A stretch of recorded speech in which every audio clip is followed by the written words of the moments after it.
திருவண்ணாமலையில் 2668 அடி உயரம் கொண்ட மலை மீது காட்சி தந்த மகா தீபம் நேற்றுடன் நிறைவடைந்தது.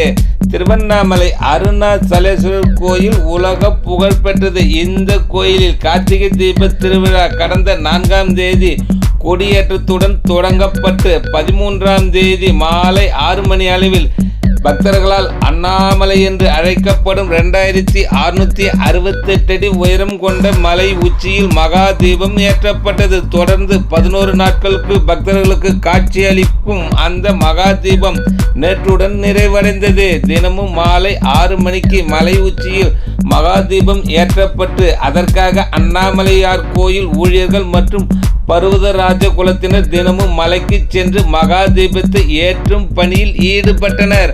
அண்ணாமலையார் கோயிலில் சிறப்பு பூஜைகள் செய்யப்பட்டு தினமும் மலை உச்சிக்கு நெய் மற்றும் திரி ஆகியவை அனுப்பி வைக்கப்பட்டது. இந்நிலையில் மலை மீது 11 நாட்கள் காட்சியளித்த மகா தீபம் நேற்று இரவுடன் நிறைவடைந்தது.